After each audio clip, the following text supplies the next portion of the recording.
यदि अभी तक आपने मेरे चैनल को सब्सक्राइब नहीं किया है तो तुरंत सब्सक्राइब कर ले ताकि आने वाली वीडियो का नोटिफिकेशन सबसे पहले आपको मिले। शिव एक तरह के घूमते फिरते रहने वाले पति थे। वह लगातार कई कई सालों तक घूमते रहते थे। वे कहीं भी चले जाते थे। उन दिनों कोई सेल फोन और ईमेल नहीं हुआ करते थे, इसलिए जब वह जाते थे तो पार्वती का उनके कोई संपर्क नहीं रहता था और वह काफी अकेलापन महसूस करती थीं। साथ ही शिव की प्रकृति को देखते हुए उन्हें मानव मूल का नहीं, यक्ष स्वरूपी माना जाता था, इसलिए पार्वती उनके बच्चे को जन्म नहीं दे सकती थी। तो अपने अकेलेपन और इच्छा के कारण और मातृत्व भाव की वजह से उन्होंने एक शिशु को बनाने और उसमें प्राण फूंकने का फैसला किया। उन्होंने अपनी एक चीज ली, अपने शरीर पर लगे चंदन के लेप को तेल के साथ मिलाकर एक शिशु का रूप दिया और उसमें जीवन डाल दिया। यह भले ही दूर की कौड़ी लगे, लेकिन आजकल विज्ञान में भी इस तरह की चर्चा होती है। अगर कोई आपसे एक एपिथेलियल सेल ले ले तो किसी दिन हम उससे आपका कुछ बना सकते हैं। पार्वती ने उसमें प्राण फूंक दिए और एक बच्चे ने जन्म ले लिया। कुछ साल बाद जब वह लड़का करीब 10 साल का था, तब शिव अपने गणों के साथ लौटे। पार्वती स्नान कर रही थीं और उन्होंने उस छोटे बच्चे से कहा, ध्यान रखना कि कोई इस तरफ न आने पाए। लड़के ने कभी शिव को देखा नहीं था, तो जब वह आए, लड़के ने उन्हें रोक दिया। शिव दूसरे ही मूड में थे, रुकने के लिए तैयार नहीं थे, तो उन्होंने अपनी तलवार निकाली और लड़के का सिर काट दिया। फिर पार्वती के पास आए। जब पार्वती ने उनके हाथ में खून लगी तलवार देखी तो वह समझ गईं कि क्या हुआ। उन्होंने लड़के को सिर विहीन वहां पड़े देखा तो उनका गुस्सा भड़क गया। शिव ने उन्हें समझाने की कोशिश की, कोई बात नहीं, वह तुम्हारा असली पुत्र नहीं है। आखिरकार तुमने उसे बनाया और मैंने नष्ट कर दिया, इसमें क्या परेशानी है? लेकिन वह सुनने के मूड में नहीं थीं।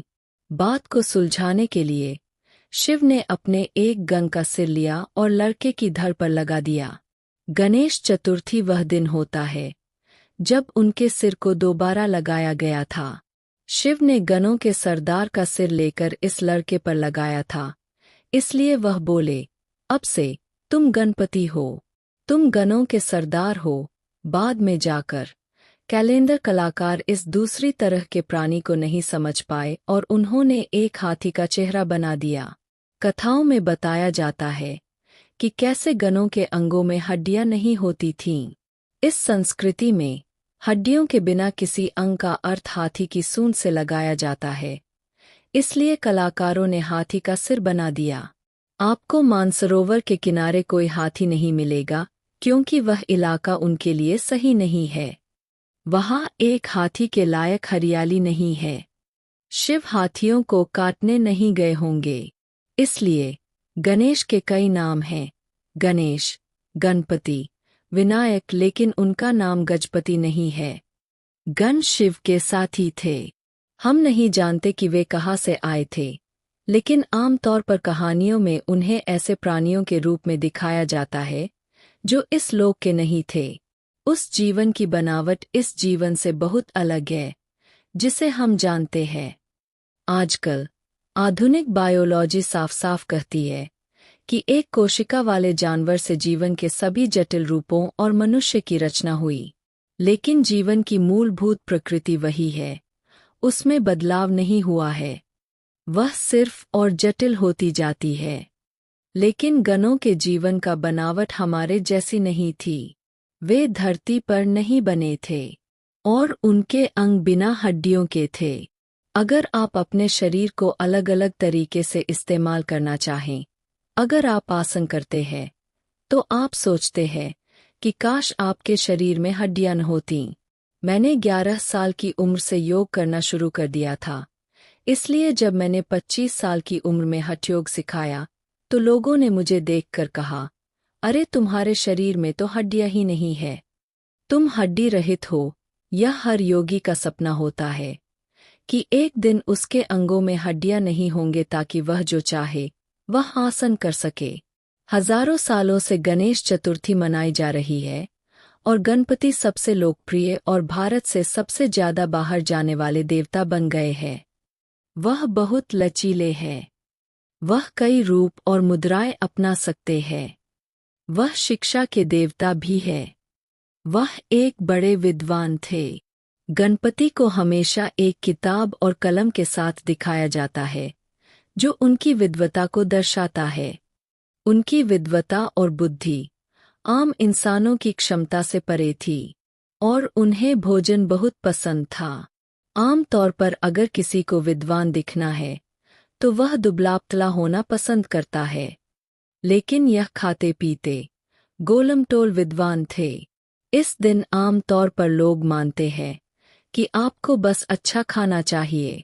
लोगों ने सिर्फ उनका मोटा पेट देखा, लेकिन नए सिर में उससे बड़े दिमाग को नजरअंदाज कर दिया।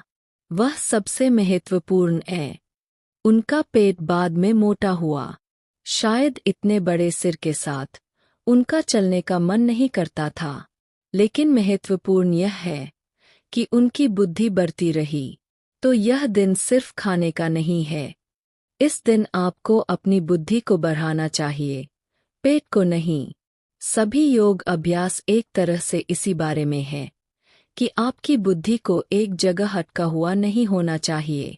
ऐसे हजारों उदाहरण हैं जहां लोगों ने सरल आध्यात्मिक अभ्यासों से कई अलग अलग रूपों में अपनी बुद्धि को बढ़ाया। चिंता मत कीजिए, आपकी सूंड नहीं निकल आएगी, लेकिन आप बुद्धि को और बढ़ाने की कोशिश कर सकते हैं। मानवता ने हमेशा अच्छे लोग पैदा करने की दिशा में काम करने की बड़ी गलती की है। हमें अच्छे लोगों की जरूरत नहीं है, हमें समझदार लोगों की जरूरत है। अगर आपके पास समझदारी है तो आप सही चीज करेंगे।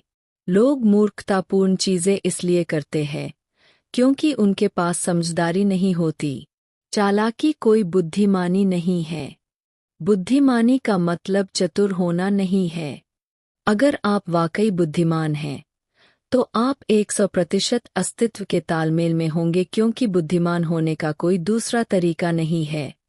बुद्धिमानी का चिन्ह यह है कि आप अपने आसपास की हर चीज के साथ पूरी तरह तालमेल में हैं। आप अपने अंदर और बाहर कम से कम विचलन के साथ जीवन जी रहे हैं। गणेश चतुर्थी कम से कम अपनी बुद्धिमानी को बढ़ाने की कोशिश शुरू करने का दिन है। अगर आप सुबह में आसन करते हुए बिना हड्डियों के हाथ पैरों के लिए मेहनत करें तो ऐसा हो सकता है। यदि यह वीडियो आपको पसंद आई हो तो आप इस वीडियो को लाइक करें, कमेंट करें और साथ ही अपने इष्ट मित्रों के साथ शेयर भी करें।